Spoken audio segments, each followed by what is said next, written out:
Hi. Unfortunately, we had to cancel the talk that we had planned for GDC. But we do have some super exciting news about PS5. And who better to bring that to you than the one and only Mark Cerny. Without further ado, over to you, Mark. Thank you, Jim. There will be lots of chances later on this year to look at the PlayStation 5 games. Today, I want to talk a bit about our goals for the PlayStation 5 hardware and how they influenced the development of the console. I think you all know I'm a big believer in console generations. Once every 5 or 6 or 7 years, a console arrives with substantially new capabilities. There's a lot of learning by the game developers, hopefully not too overwhelming, and soon there's games that could never have been created before. Now, it used to be that as a console designer, you'd somehow intuit what would be the best set of capabilities for the new console, and then build it in complete secrecy. For the PlayStation consoles, that period lasted through PlayStation 3, a powerful and groundbreaking console, but also one that caused quite a lot of heartache, as it was initially difficult to develop games for. So, starting with PlayStation 4, we've taken a different approach, roughly centered around 3 principles. The first of these is listening to the developers, which is to say that a lot of what we put into a console derives directly from the needs and aspirations of the game creators. We definitely do have some ideas of our own, but at the core of our philosophy for designing consoles is that game players are here for the fantastic games. Which is to say that game creators matter. Anything we can do to make life easier for the game creators or help them realize their dreams, we will do. So, about once every 2 years, I take a tour of the industry. I go to the various developers and publishers, sit down, and discuss how they're doing with the current consoles and what they'd like to see in future consoles. This requires weeks on the road, as reaching the bulk of the game creators involves talking to well over 100 people at something like 24 publishers and developers. And it is incredibly valuable. By the way, the feature most requested by the developers, that was an SSD, which we were very happy to put in the hardware, but a lot of problem solving was required. I'll be doing a deep dive on the SSD and surrounding systems later on in this talk. It's also key to make a generational leap while keeping the console sufficiently familiar to game developers. I think about this in terms of balancing evolution and revolution. Now, with PlayStation 1, 2, and 3, the target was a revolution each time with a brand new feature set. That was great in many ways, but time for the developers to get up and running got longer with each console. In the past, I've called this time to triangle. Here's what I had for those 3 consoles. To be clear, I'm not talking about time to make a game. Developers will be ambitious, and it may take them 6 years or so to realize their vision.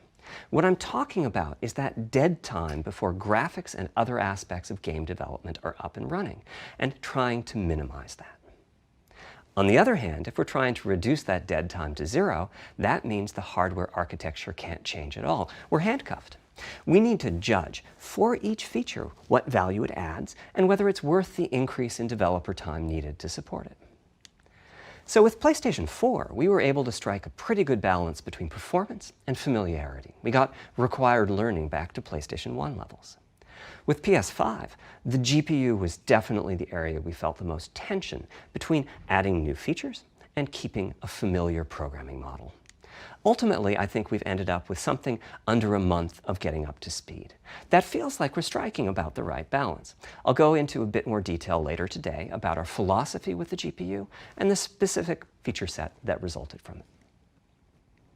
It's also very important for us, as the hardware team, to find new dreams, by which I mean something other than CPU performance, GPU performance, and the amount of RAM. The increase in graphics performance over the past 2 decades has been astonishing, but there are other areas in which we can innovate and provide significant value to the game creators, and through them, the players. That's why the SSD was very much on our list of directions to explore, regardless of what came out of the conversations with game developers and publishers.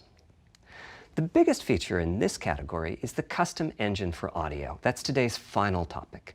The push for vastly improved audio, and in particular 3D audio, isn't something that came out of the developer meetings. It's much more the case that we had a dream of what might be possible 5 years from now, and then worked out a number of steps we could take to set us on that path.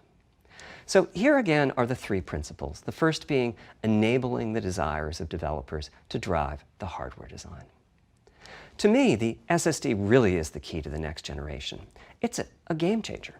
And it was the #1 ask from developers for PlayStation 5.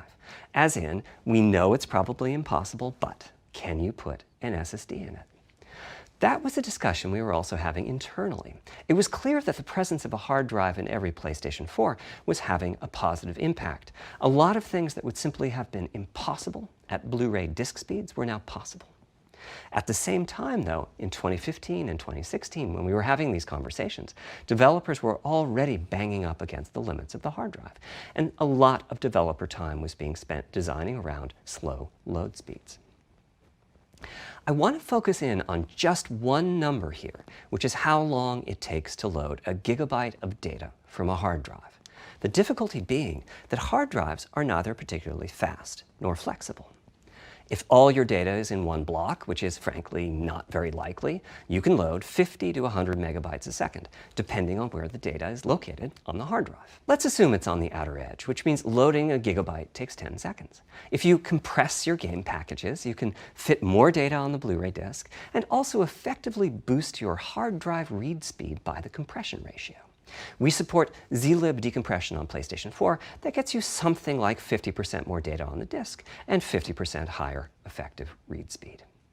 Unfortunately, though, it's highly likely that your data is scattered around in various files on the hard drive, as well as sourced from multiple locations within those files. So lots of seeks are needed at 2 to 50-ish milliseconds each. My rule of thumb is that the hard drive is spending 2/3 of its time seeking and only 1/3 of its time actually loading data. Putting all of that together, a gigabyte is very roughly 20 seconds to load from a hard drive. Now, a gigabyte is not much data. Games are using 5 or 6 gigabytes of RAM on PlayStation 4, so boot times and load times can get pretty grim. Or to put that differently, as a player, you wait for the game to boot, wait for the game to load, wait for the level to reload every time you die, and you wait for what is euphemistically called fast travel. And all of that leads to the dream.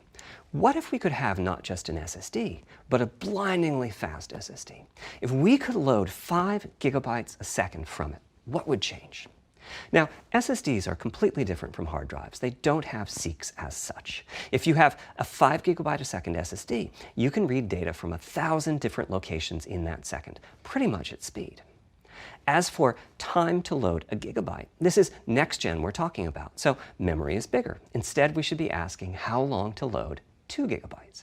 And the answer is about 1/4 of a second. I mean, that's amazing. We're talking 2 orders of magnitude, meaning very roughly 100 times faster. Which means at 5 gigabytes a second for the SSD, the potential is that the game boots in a second. There are no load screens. The game just fades down while loading a half dozen gigabytes and fades back up again. Same for a reload. You're immediately back in the action after you die. And fast travel becomes so fast it's blink and you miss it. As game creators, we go from trying to distract the player from how long fast travel is taking, like those Spider-Man subway rides, to being so blindingly fast that we might even have to slow that transition down. Pretty cool, right? But for me, this is not the primary reason to change from a hard drive to an SSD. The primary reason for an ultra-fast SSD is that it gives the game designer freedom. Or to put that differently, with a hard drive, the 20 seconds that it takes to load a gigabyte can sabotage the game that the developer is trying to create. I think almost all of us in the room have experienced this, maybe in different ways. Say we're making an adventure game and we have 2 rich environments where we each want enough textures and models to fill memory. Which you can do as long as you have a long staircase or elevator ride or a windy corridor where you can ditch the old assets and then take 30 seconds or so to load the new assets. Having a 30-second elevator ride is a little extreme. More realistically, we'd probably chop the world into a number of smaller pieces and then do some calculations with sight lines and run speeds like we did for Haven City when we were making Jack 2. The game is 20 years old, but not much has changed since then. All those twisty passages are there for a reason. There's a whole subset of level design dedicated to this sort of work, but still, it's a giant distraction for a team that just wants to make their game. So when I talked about the dream of an SSD, part of the reason for that 5 GB a second target was to eliminate loads, but also part of the reason for that target was streaming. As in, what if the SSD is so fast that as the player is turning around, it's possible to load textures for everything behind the player in that split second? If you figure that it takes half a second to turn, that's 4 GB of compressed data you can load. That sounds about right for next gen. Anyway, back to the hard drive. Another strategy for increasing effective read speed is to make big sequential chunks of data. For example, we might group all the data together for each city block. That removes most of the seeks, and the streaming gets faster. But there's a downside too, which is that frequently used data is included in many chunks and therefore is on the hard drive many, many times. Marvel's Spider-Man uses this strategy, and though it works very well for increasing the streaming speed, there's a massive duplication as a result. Some of the objects like mailboxes or news racks are on the hard drive 400 times. What I'm describing here are things that cramp a creative director's style. Either level design gets a little bit boring in places, or the data is duplicated so many times that it no longer fits on the Blu-ray disc. And you end up with hard limits on the player's run speed or driving speed. The player can't go faster than the load speed from the hard drive. And finally, I'm sure many of you have noticed that after a patch download, the PlayStation 4 will sometimes take a long time to install the patch. That's because when just part of a file has been changed, the new data can be downloaded pretty quickly. But before the game boots up, a brand new file has to be constructed that includes the changed portion. Otherwise, every change would add a seek or two. Even so, you can occasionally see this happening on game titles. They start to hitch once they get patched enough. With an SSD, though, no seeks, so no need to make brand new files with the changes incorporated into them, which means no installs as you know them today. There's yet one more benefit, which is that system memory can be used much more efficiently. On PlayStation 4, game data on the hard drive feels very distant and difficult to use. By the time you realize you need a piece of data, it's much too late to go out and load it. So system memory has to contain all of the data that could be used in the next 30 seconds or so of gameplay. That means a lot of the 8 GB of system memory is idle. It's just waiting there to be potentially used. On PlayStation 5, though, the SSD is very close to being like more RAM. Typically, it's fast enough that when you realize you need a piece of data, you can just load it from the SSD and use it. There's no need to have lots of data parked in system memory waiting to potentially be used. A different way of saying that is that most of RAM is working on the game's behalf. This is one of the reasons that 16 GB of GDDR6 feels right for PlayStation 5. The presence of the SSD reduces the need for a massive intergenerational increase in size. So back to the dream of the SSD. Here's the set of targets. Boot the game in a second. No load screens. Design freedom, meaning no twisty passages or long corridors. More game on the disk and more game on the SSD. And finally, those patch installs go away. The reality, though, is that the SSD is just one piece of the puzzle. There's a lot of places where bottlenecks can occur in between the SSD and the game code that uses the data. You can see this on PlayStation 4. If I use an SSD with 10 times the speed of a standard hard drive, I probably see only double the loading speed, if that. For PlayStation 5, our goal was not just that the SSD itself be 100 times faster. It was that game loads and streaming would be 100 times faster. So every single potential bottleneck needed to be addressed. And there are a lot of them. Let's look at check-in and what happens when its overhead gets 100 times larger. Conceptually, check-in is a pretty simple process. Data is loaded into system memory from the hard drive or SSD. It's examined, a few values are tweaked to check it in, and then it's moved to its final location. At the SSD speeds we're talking about, that last part, moving the data, meaning copying it from one location to another, takes roughly an entire next-gen CPU core. And that's just the tip of the iceberg. If all the overheads get 100 times larger, that will cripple the frame rate as soon as the player moves, and that massive stream of data starts coming off the SSD. So to solve all of that, we built a lot of custom hardware, namely a custom flash controller and a number of custom units in our main chip. The flash controller in the SSD was designed for smooth and bottleneck-free operation, but also with games in mind. For example, there are 6 levels of priority when reading from the SSD. Priority is very important. You can imagine the player heading into some new location in the world and the game requesting a few gigabytes of textures. And while those textures are being loaded, an enemy is shot and has to speak a few dying words. Having multiple priority levels lets the audio for those dying words get loaded immediately. On one side, that flash controller connects to the actual flash dies that supply the storage. To reach our bandwidth target of 5 gigabytes a second, we ended up with a 12-channel interface. 8 channels wouldn't be enough. The resulting bandwidth we've achieved is actually 5.5 gigabytes a second. With a 12-channel interface, the most natural size that emerges for an SSD is 825 gigabytes. The key question for us was, is that enough? I mean, it's tempting to add more, but flash certainly doesn't come cheap, and we have a responsibility to our gaming audience to be cost-effective with regards to what we put in the console. Ultimately, we resolved this question by looking at the play patterns of a broad range of gamers. We examined the specific games that they were playing over the course of a weekend or a week or a month, and whether that set of games would fit properly on the SSD. We were able to establish that the friction caused by reinstalls or redownloads would be quite low, and so we locked in on that 825 gigabyte size, while also preparing multiple strategies so that those who want more storage can add it. I'll go through the details in a moment. Back to the flash controller. On the other side, it connects to our main custom chip via 4 lanes of Gen 4 PCIe. And inside the main custom chip is a pretty hefty unit dedicated to I/O. Before we talk about what that does, let's talk compression for a moment. PlayStation 4 used zlib as its compression format. We decided to use it again on PlayStation 5, but on my 2017 tour of developers, I learned about a new format called Kraken from Rad Game Tools. It's like zlib's smarter cousin. Simple, similar types of algorithms, but about 10% better compression, which is pretty big. That means 10% more game on the UHD Blu-ray disc or on the SSD. Kraken had only been out for a year, but it was already becoming a de facto industry standard. Half of the teams I talked to were either using it or getting ready to evaluate it.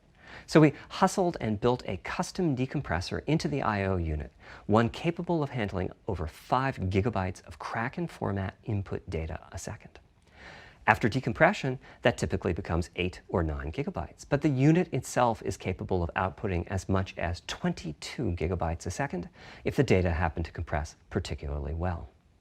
By the way, in terms of performance, that custom decompressor equates to 9 of our Zen 2 cores. That's what it would take to decompress the Kraken stream with a conventional CPU.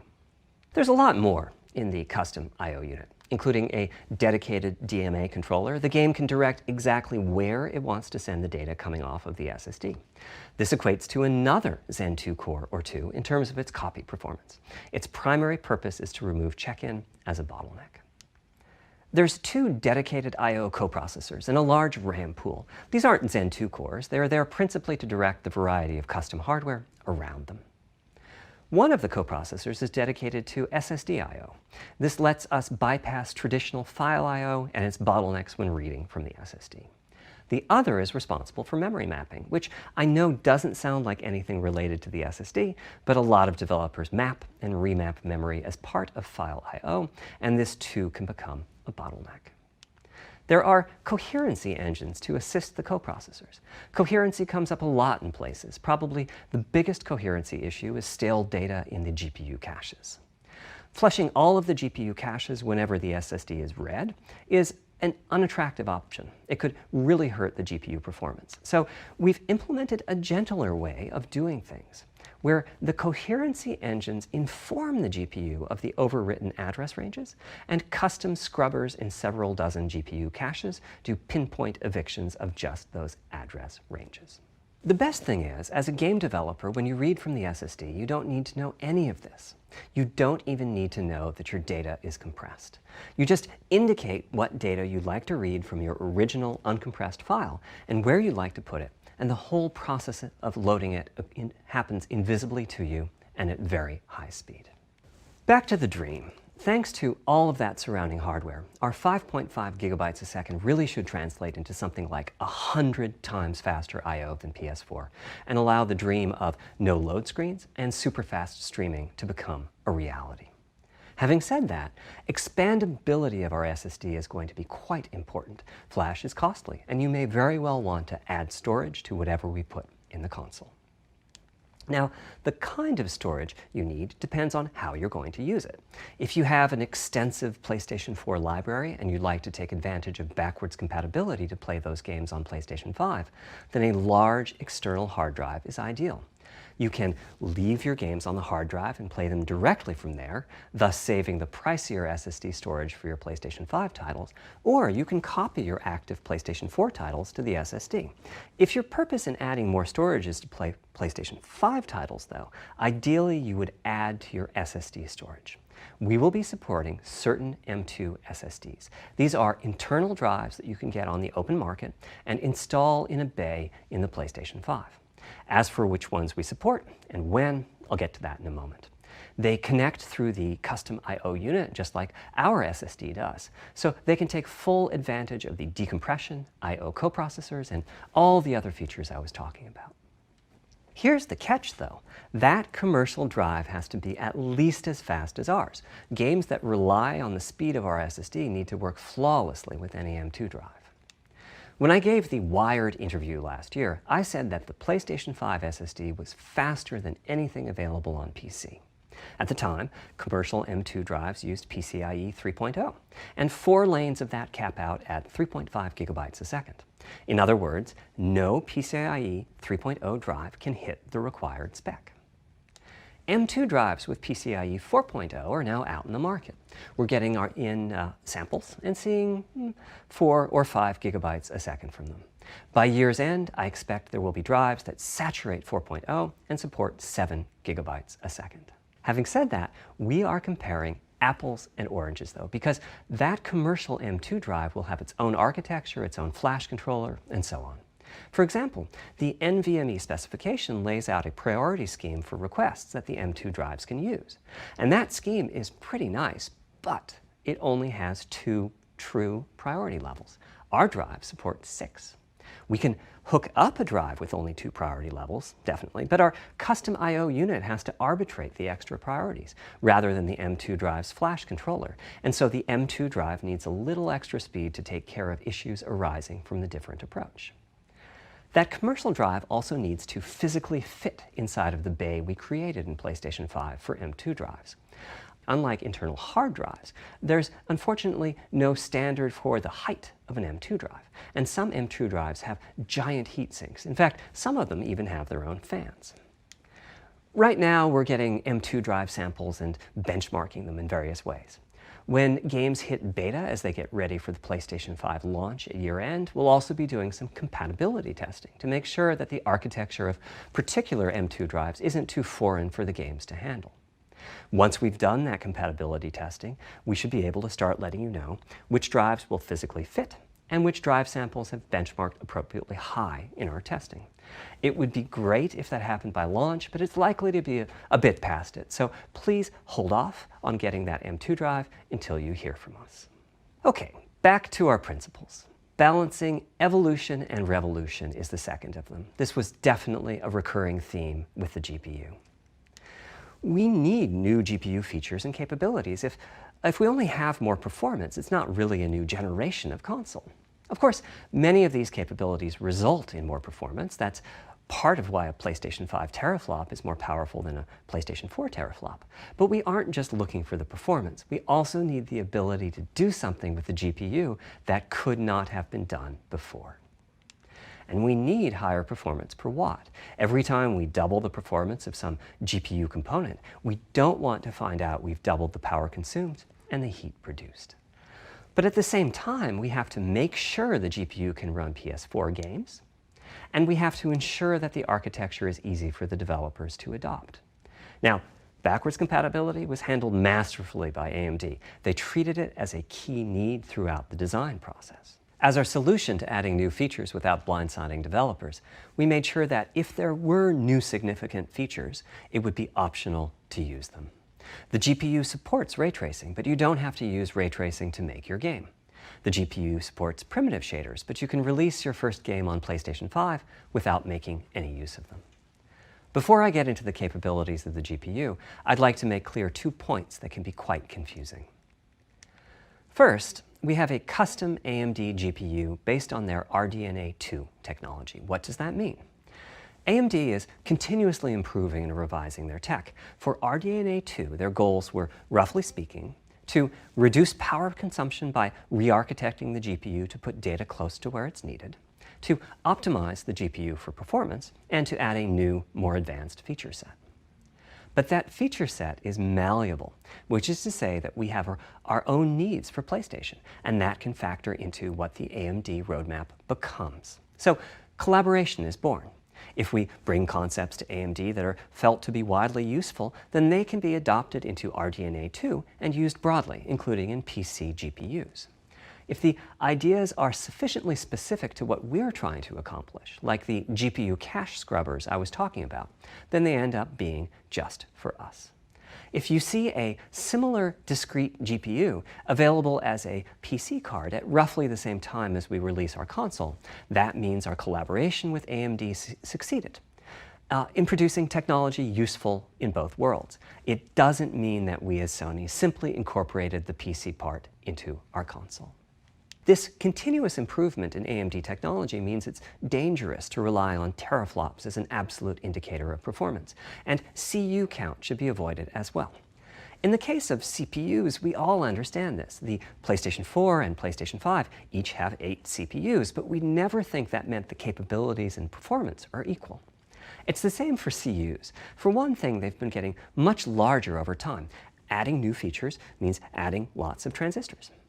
In fact, the transistor count for a PlayStation 5 CU is 62% larger than the transistor count for a PlayStation 4 CU. Second, the PlayStation 5 GPU is backwards compatible with PlayStation 4. What does that mean? One way you can achieve backwards compatibility is to put the previous console's chipset in the new console, like we did with some PlayStation 3s, but that's of course extremely expensive. A better way is to incorporate any differences in the previous console's logic into the new console's custom chips, meaning that even as the technology evolves, the logic and feature set that PlayStation 4 and PlayStation 4 Pro titles rely on is still available in backwards compatibility modes. One advantage of this strategy is that once backwards compatibility is in the console, it's in. It's not as if a cost down will remove backwards compatibility like it did on PlayStation 3. Achieving this unification of functionality took years of efforts by AMD, as any roadmap advancement creates a potential divergence in logic. Running PS4 and PS4 titles at boosted frequencies has also added complexity. The boost is truly massive this time around, and some game code just can't handle it. Testing has to be done on a title-by-title basis. Results are excellent, though. We recently took a look at the top 100 PlayStation 4 titles as ranked by playtime, and we're expecting almost all of them to be playable at launch on PlayStation 5. With regards to new features, as I said, our strategy was to try to break new ground, but at the same time not to require use of the new GPU capabilities. For more than a decade, GPUs have imposed a restriction on game engines. Software handles vertex processing, but for the most part, dedicated hardware is responsible for the triangles and other geometry that the vertices form. That means it's not possible to do even basic optimizations, such as aborting processing of a vertex if all geometry that uses it is off-screen. PlayStation 5 has a new unit called the Geometry Engine, which brings handling of triangles and other primitives under full programmatic control.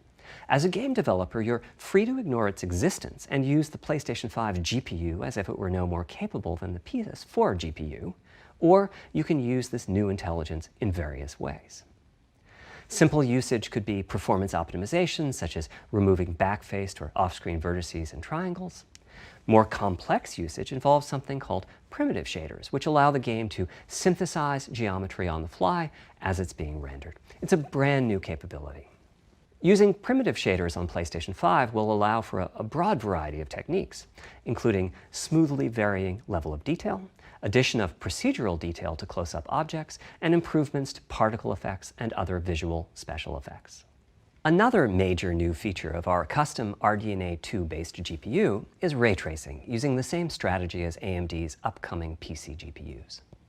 The CUs contain a new specialized unit called the intersection engine, which can calculate the intersection of rays with boxes and triangles. To use the intersection engine, first you build what is called an acceleration structure. It's data in RAM that contains all of your geometry. There's a specific set of formats you can use. They're variations on the same BVH concept. Then, in your shader program, you use a new instruction that asks the intersection engine to check a ray against the BVH. While the intersection engine is processing the requested ray triangle or ray box intersections, the shaders are free to do other work. Having said that, the ray tracing instruction is pretty memory intensive, so it's a good mix with logic-heavy code. There's of course no need to use ray tracing. PS4 graphics engines will run just fine on PlayStation 5, but it presents an opportunity for those interested. I'm thinking it'll take less than 1 million rays a second to have a big impact on audio. That should be enough for audio occlusion and some reverb calculations.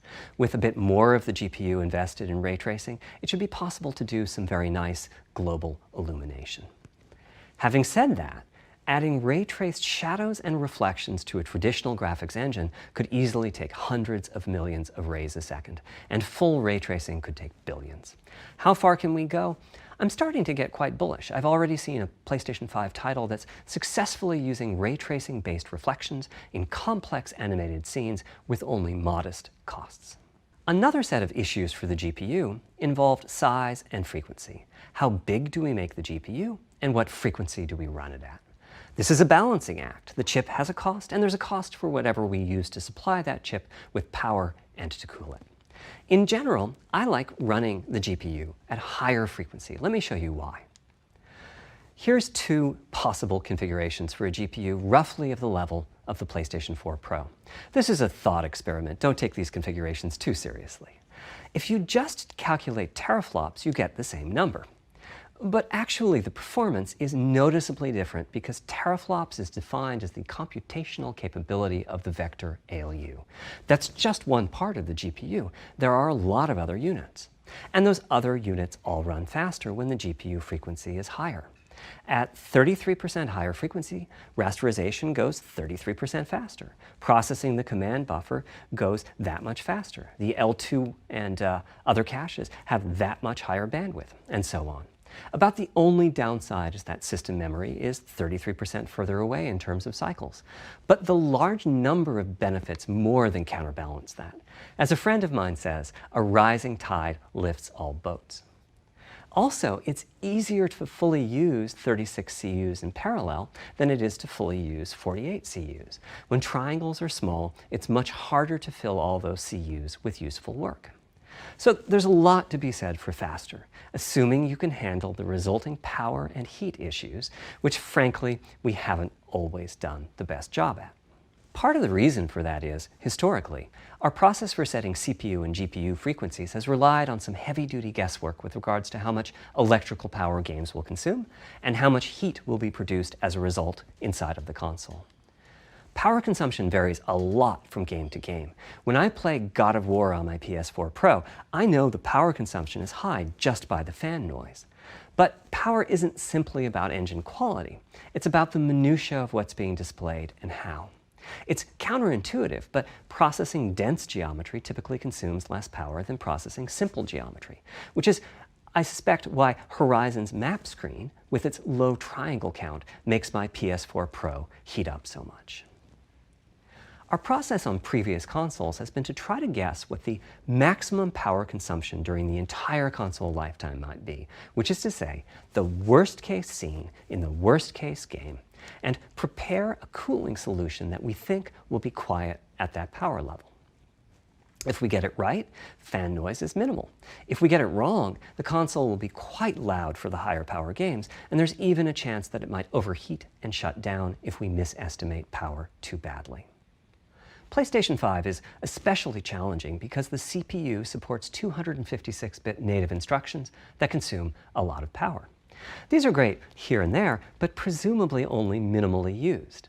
Or are they? If we plan for major 256-bit instruction usage, we need to set the CPU clock substantially lower or noticeably increase the size of the power supply and fan.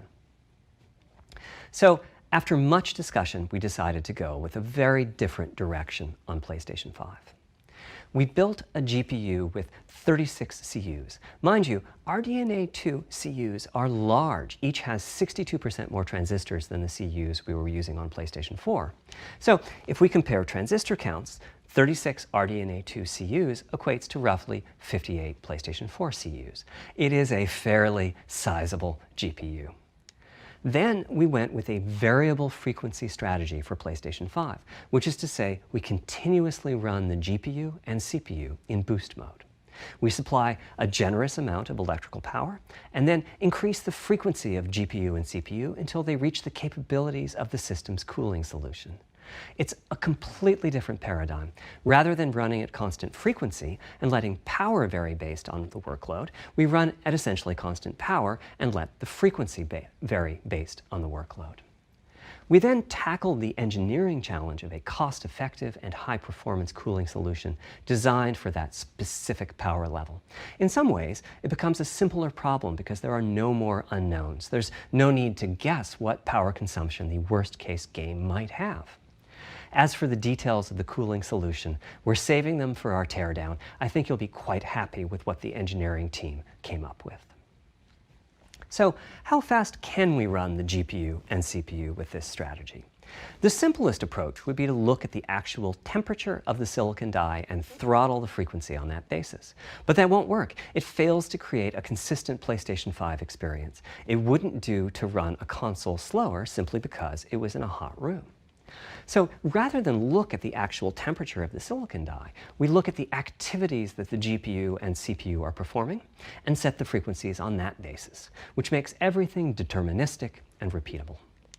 While we're at it, we also use AMD's Smart Shift technology and send any unused power from the CPU to the GPU so it can squeeze out a few more pixels.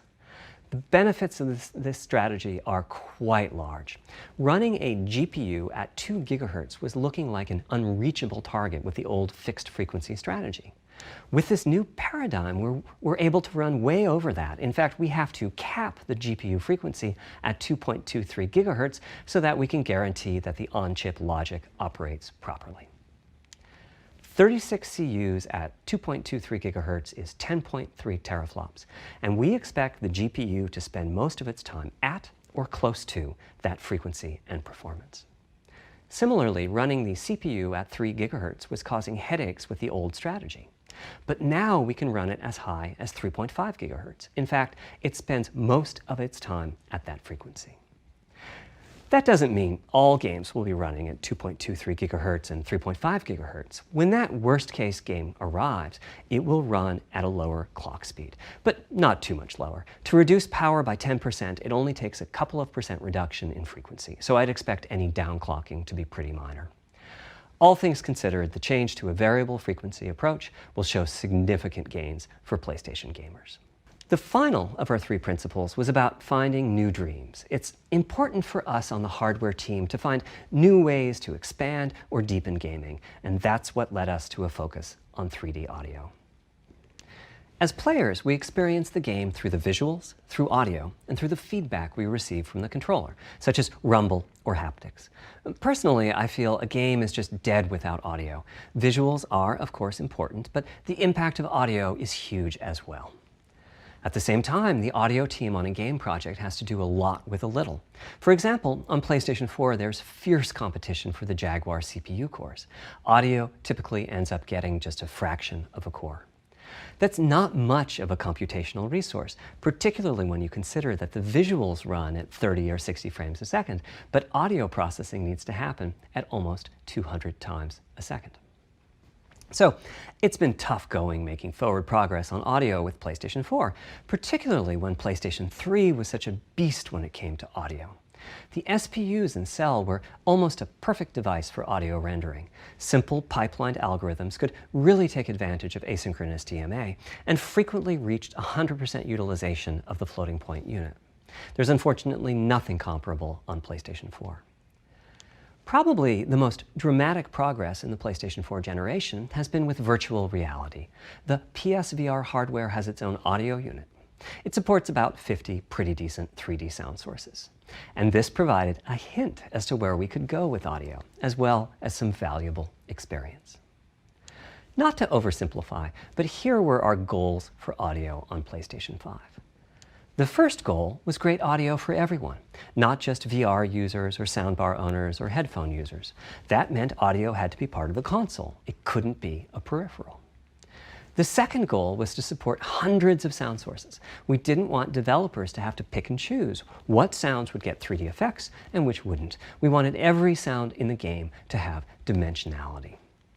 And finally, we wanted to really take on the challenges of presence and locality.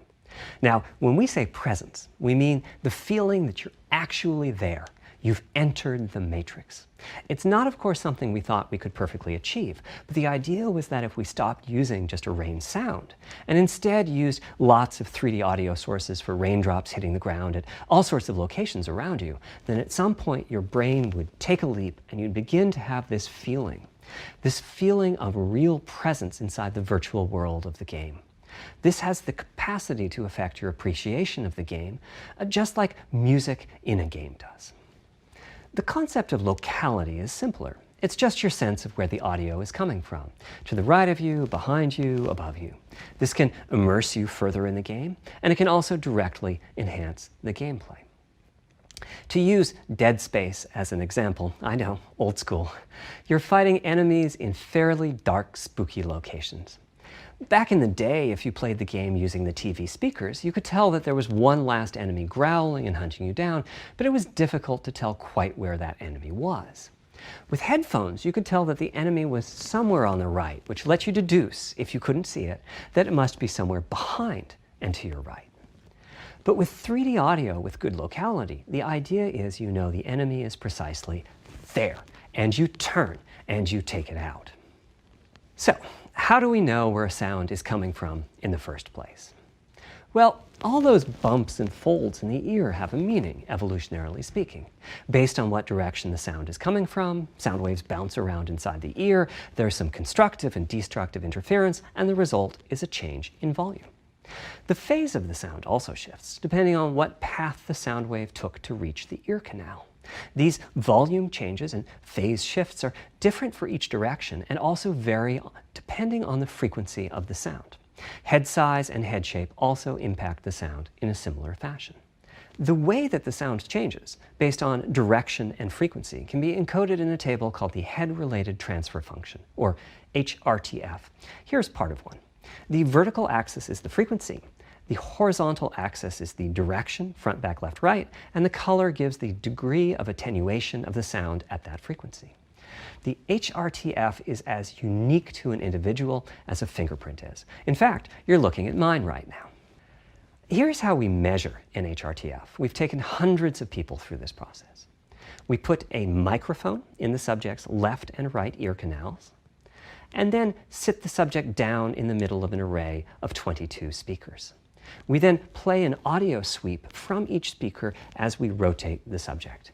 In the course of 10 or 20 minutes, we're able to sample the HRTF at over 1,000 locations. Using an HRTF when rendering audio creates unparalleled quality, but it's computationally expensive.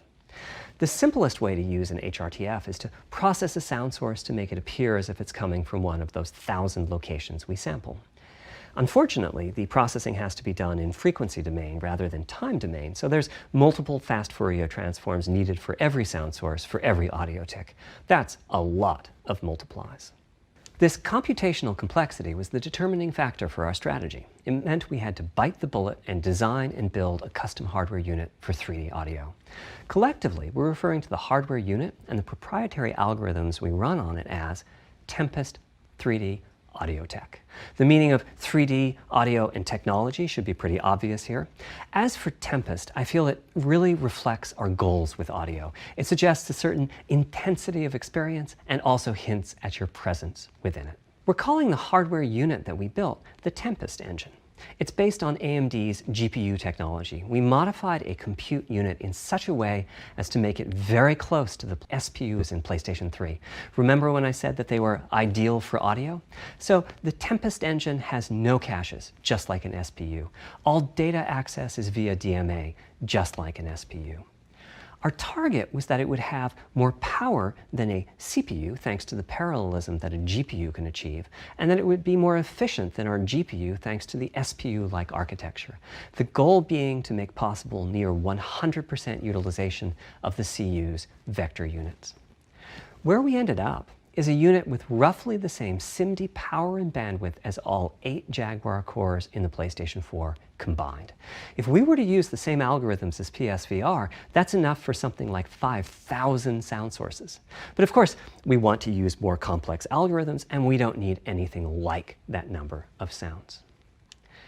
It would have been wonderful if a simpler strategy, such as using Dolby Atmos peripherals, could have achieved our goals, but we wanted 3D audio for all, not just those with licensed soundbars or the like.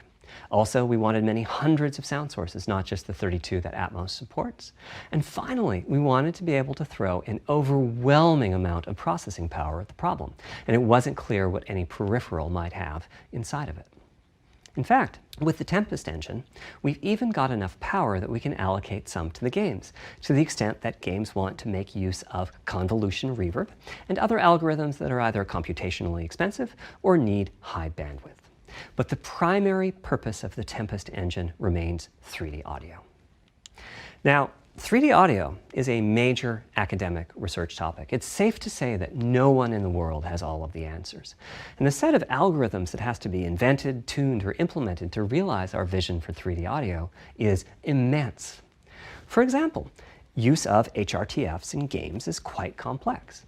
Before, I talked about making a sound source appear as if it's coming from one of those 1,000 HRTF sample locations. But for high-quality 3D game audio, we have to handle other possibilities. The sound source might not be at one of the 1,000 HRTF sample locations, so we have to blend the HRTF data from the closest locations that we have sampled. The sound source might be moving, which needs very special handling as that blend keeps changing, and that can cause phase artifacts in the resulting audio. Or the sound source might have a size to it, meaning it should feel as if it's coming from an area rather than a single point. There's also whole categories of approaches to be handled. 3D audio can be implemented using individual processing of 3D sound sources. But alternatively, ambisonics can be used for 3D audio. Ambisonics being somewhat like the spherical harmonics used in computer graphics. And finally, there's audio devices. The player might be using headphones or TV speakers or have a higher-end surround sound setup with 6 or more speakers, all of which need different approaches. That's a lot of variations. It's nice to have the computational resources of the Tempest engine, but it's clear that achieving our ultimate goals with 3D audio is going to be a multi-year, step-by-step process. Having said that, headphone audio implementation is largely complete at this time. It was a natural place for us to start. With headphones, we control exactly what each ear hears, and therefore the algorithmic development and implementation are more straightforward.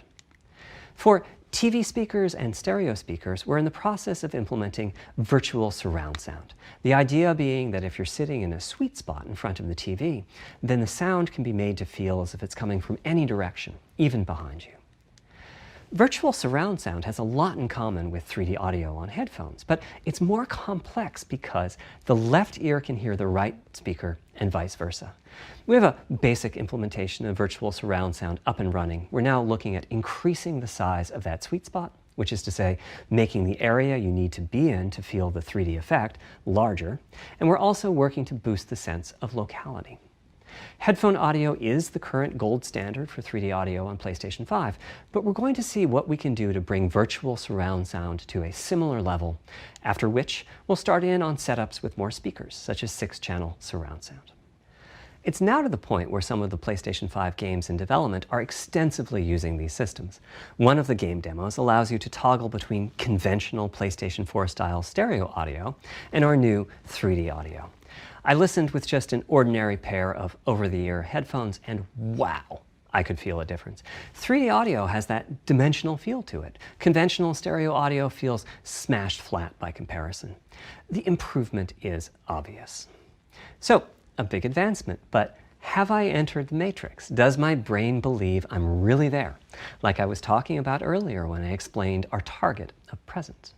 Well, the answer is no, but you've probably caught on to what's missing here, namely whose HRTF was being used. It wasn't mine, it was the default HRTF. The audio team analyzed the hundreds that they measured and chose the one they felt was the closest fit to the total game-playing audience. This shows a piece of the default HRTF on the left and my HRTF on the right. You can see that the general features are much the same, but the details are quite different. With the default HRTF, as I said, the 3D audio sounds pretty great. When I use my HRTF, though, the audio reaches a higher level of realism, which is to say that when using headphones and my HRTF, I occasionally get fooled and even think a sound is coming from the real world when it's actually coming from the game. A corollary to this is that there are a few people whose HRTFs are sufficiently far from the default HRTF, that's the red dot here, that they can toggle between PS4 style and PS5 style audio and not sense much difference. I've had a few people describe the PlayStation 5's 3D audio as sounding like a bit better stereo audio. Presumably they're the ones at the very edges of this diagram.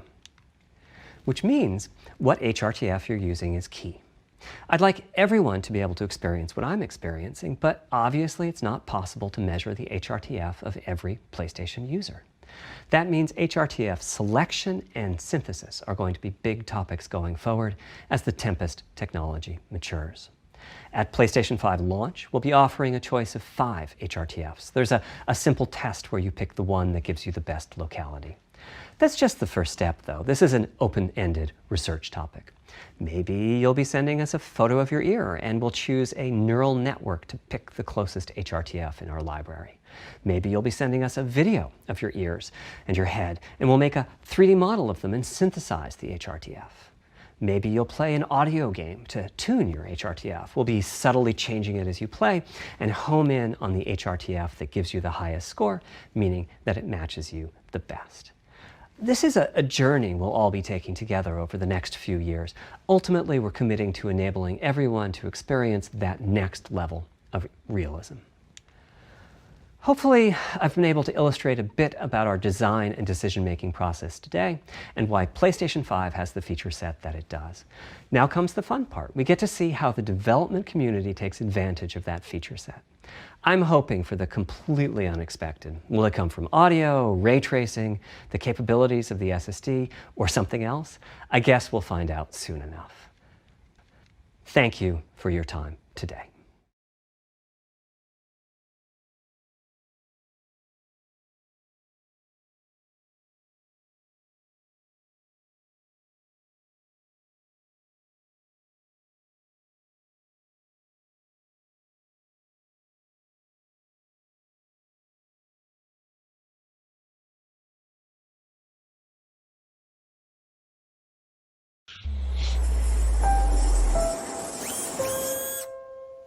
Hello everybody and welcome back to First Ring Daily. As a reminder, today's episode is sponsored by Microsoft 365 and the modern desktop, the modern workplace.